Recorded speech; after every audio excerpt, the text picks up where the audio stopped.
Assalamualaikum warahmatullahi wabarakatuh. Alhamdulillahirabbil alamin. Alhamdulillahilladzi adhhaba 'anna al-hazan. Inna rabbana laghafurun syakur. Alladzi awjaba 'alaina bi fi'lil ma'mur wa tarkil mahdur. Asyhadu an la ilaha illallah wa asyhadu anna Muhammadar Rasulullah sallallahu alaihi wasallam wa ala alihi wa ashabihi amma ba'du. Para pemirsa Atira TV yang dimuliakan oleh Allah Subhanahu wa taala. Pertama-tama marilah kita memanjatkan puji syukur kepada Allah karena sampai saat ini kita diberikan kesehatan oleh Allah, diberikan kekuatan dan umur yang panjang sehingga kita semua bisa menjumpai bulan Ramadan, bulan yang penuh rahmat, bulan yang penuh pengampunan, bulan yang penuh lipatan pahala yang Allah janjikan. Salawat dan salam kita sampaikan kepada Nabi kita Nabi Muhammad sallallahu alaihi wasallam sebagai Nabi yang telah membawa agama Islam sebagai agama yang menjadi rahmatan lil alamin. Hadirin para pemirsa Atira TV dimanapun Anda berada. Di bulan Ramadan ini adalah waktu bagi kita untuk bisa berlomba-lomba dalam kebaikan. Allah memberikan banyak rahmat, memberikan banyak lipatan pahala kepada seluruh umatnya, kepada seluruh hambanya yang mau beribadah. Di dalam hadis Nabi sallallahu alaihi wasallam bersabda, "Idza kana Ramadan futihat abwaabur rahmah wa ghulliqat abwaabu jahannam wa sulsilatis syayatin." Ketika bulan Ramadan, Allah membuka pintu-pintu rahmat. Kemudian Allah menutup pintu neraka jahanam dan bahkan setan-setan dibelenggu oleh Allah, dirantai oleh Allah.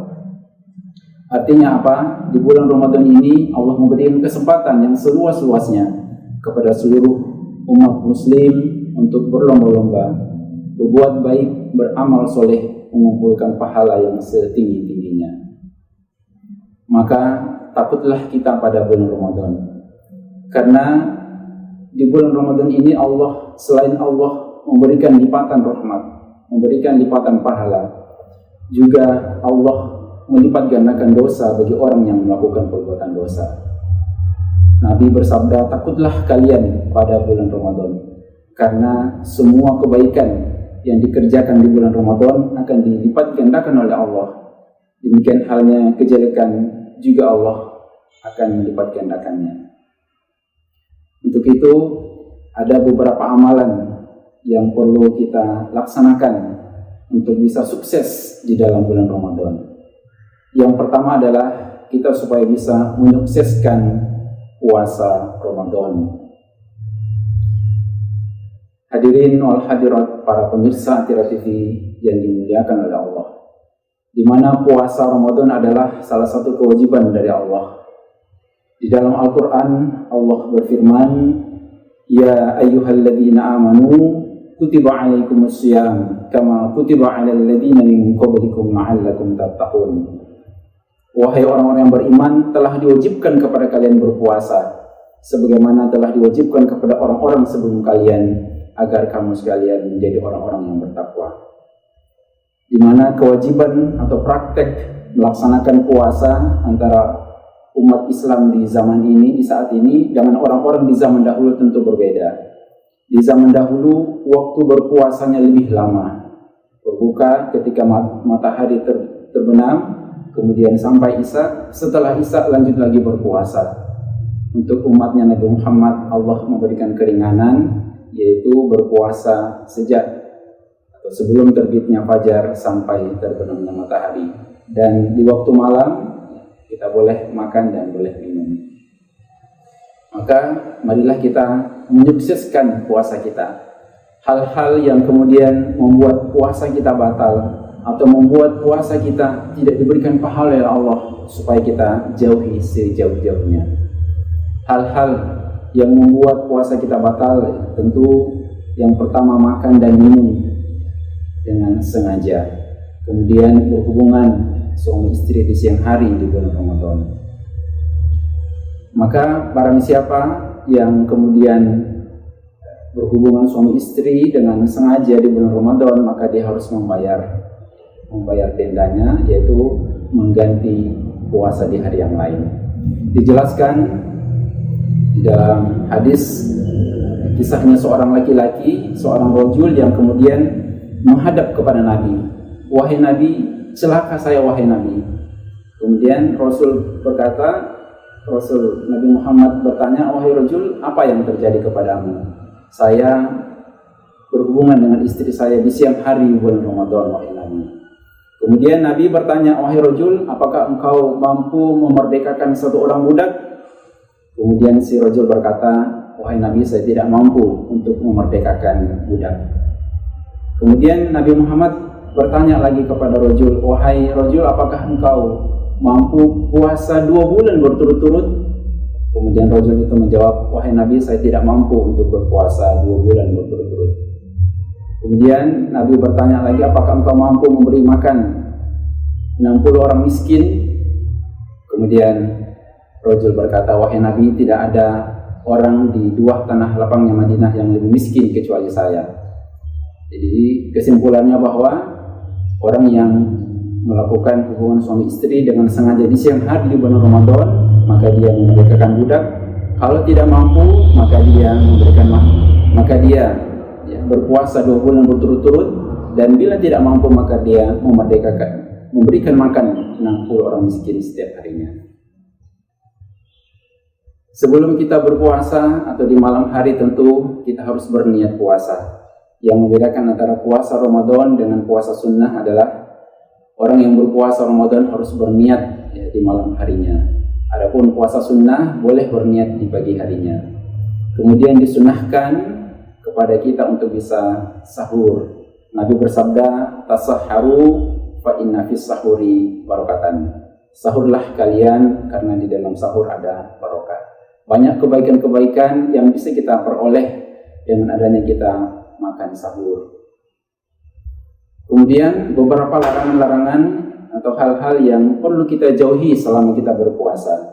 Antara lain adalah berucap atau berkata-kata bohong. Nabi bersabda, "Man lam yada' qaula zur wal 'amal bihi falaysa lillahi hajatun fi ayyada'a ta'amahu wa syarabah." Hadis riwayat Imam Bukhari. Barang siapa yang tidak bisa meninggalkan ucapan dusta dan perkataan dusta, maka tidak ada hajat baginya. Maksudnya Allah tidak memberikan pahala atas ia meninggalkan makanan dan minumannya. Untuk itu, para hadirin, para pemirsa Antira TV yang dimuliakan oleh Allah, marilah kita menjauhi hal-hal yang membuat puasa kita tidak diberikan pahala oleh Allah. Telah kami jelaskan antara lain makan dan minum dengan sengaja, kemudian berhubungan suami istri dengan sengaja di siang hari, termasuk misalnya mengucapkan kata-kata atau berbuat dusta atau berbuat bohong. Itulah hal-hal yang membuat kita tidak diberikan pahala oleh Allah. Sukses yang kedua adalah sukses sholat tarawih.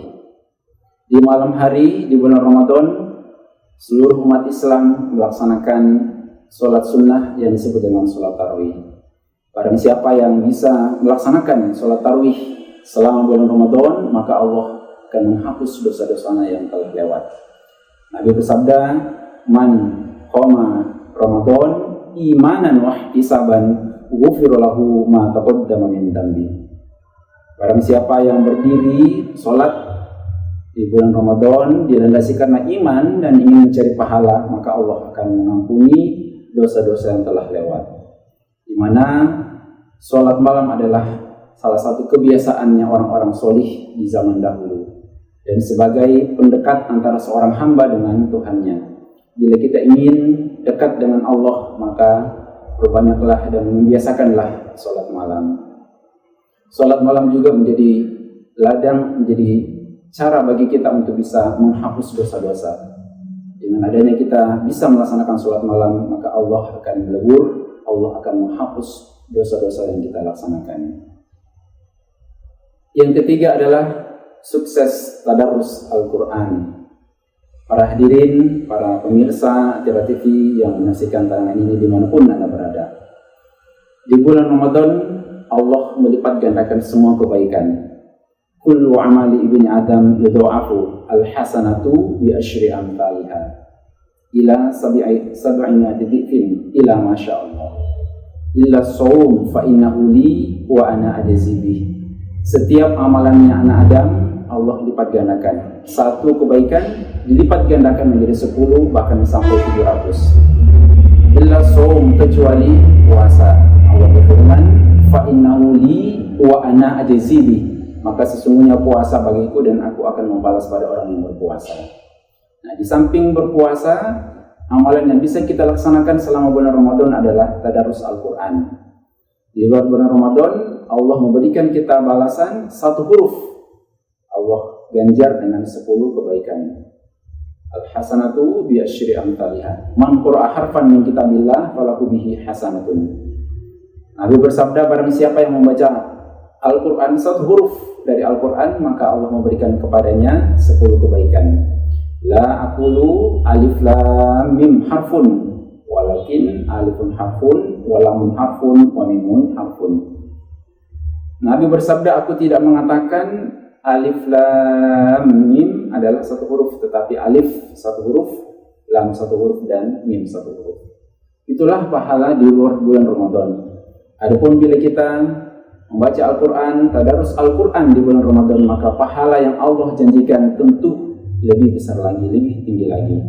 Untuk itu, marilah kita berlomba-lomba bisa menghatamkan Al-Quran. Bila kita sudah lancar, mampu membaca Al-Quran dengan fasih, dengan tartil, ya, maka diupayakan kita bisa menghatamkan minimal 1 kali hatam selama bulan Ramadan.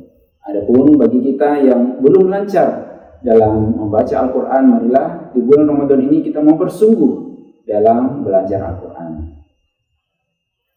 Yang keempat adalah sukses Lailatul Qadar.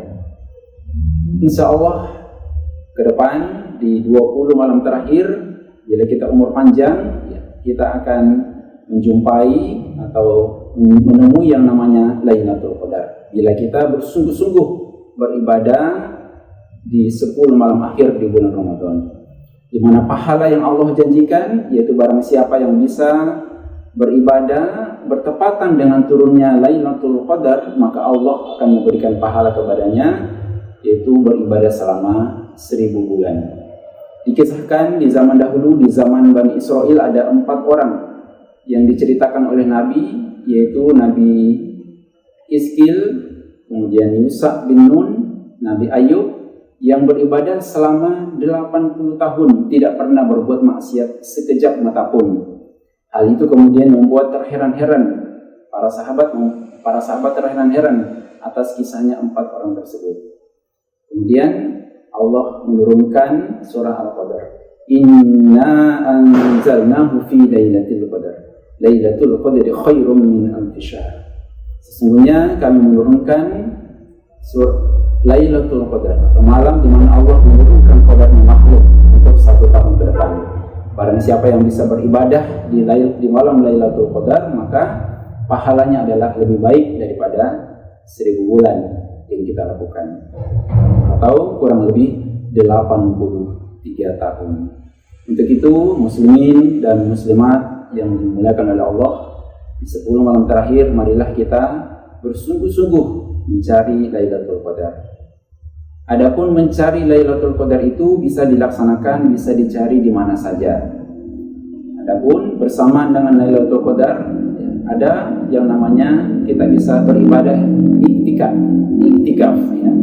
Iktikaf di bulan Ramadan, yaitu berdiam diri di dalam masjid di 10 malam akhir di bulan Ramadan. Di mana iktikaf juga memiliki pahala yang besar di sisi Allah, yaitu pahalanya adalah sama seperti orang yang iktikaf mendapatkan pahala, sama seperti pahalanya orang yang berbuat baik tapi di luar masjid atau tidak beriktikaf di dalam masjid. Yang kelima adalah sukses zakat fitrah.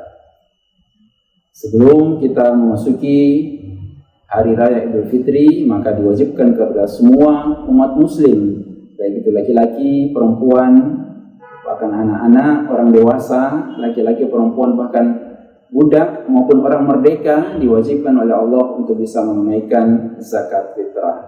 Adapun besarnya adalah di hadisnya itu dijelaskan 1 sok atau kurang lebih 2,7 kg makanan pokok atau makanan beras yang biasa kita makan sehari-hari. Di zaman dahulu ya berupa kurma atau berupa gandum. Adapun kita umumnya orang Indonesia, makanan pokok yang biasa dimakan adalah berupa beras. Maka jangan lupa ya, kita mengeluarkan zakat fitrah kita.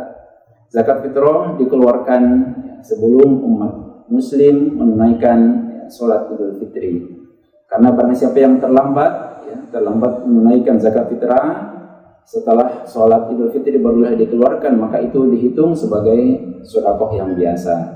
Adapun bila dikeluarkan ya, sebelum keluarnya manusia menuju ke tempat sholat untuk menunaikan sholat Idul Fitri, maka zakat fitrahnya diterima oleh Allah. Begitu ya, kita perlu mendata keluarga kita, berapa orang di keluarga kita yang kita data dan kemudian kita persiapkan zakat fitrahnya. Zakat fitrah adalah sebagai wahana, sebagai upaya agar kita ibadah yang kita lakukan selama bulan Ramadan diterima oleh Allah. Sebab barang siapa yang beribadah di bulan Ramadan kemudian belum atau tidak melaksanakan zakat fitrah, maka ibadahnya menggantung di atas langit, ya. Tidak atau belum diterima oleh Allah. Jadi zakat fitrah menjadi wasilah, menjadi perantara sehingga ibadah yang kita laksanakan di bulan Ramadan bisa diterima oleh Allah. Di samping itu, Bapak Ibu hadirin wal hadirat, zakat fitrah ya, bisa membantu para fakir miskin, orang-orang yang tidak mampu, yang kesulitan makan untuk minum. Dengan adanya zakat fitrah ya, mereka akan terbantu dan merasakan kebahagiaan di hari yang fitri. Demikianlah sedikit nasihat agama yang dapat kami sampaikan. Marilah di bulan Ramadan ini kita mempersungguh beribadah kepada Allah, salah satunya dengan menyukseskan atau meraih 5 sukses Ramadan. Sukses puasa, sukses sholat tarawih, sukses tadarus Al-Quran, sukses Lailatul Qadar, dan yang terakhir adalah sukses zakat fitrah. Bila ada kekeliruan, ada kesalahan, sebagai manusia biasa mohon maaf yang sebesar-besarnya. Demikian akhirul kalam. Assalamualaikum warahmatullahi wabarakatuh.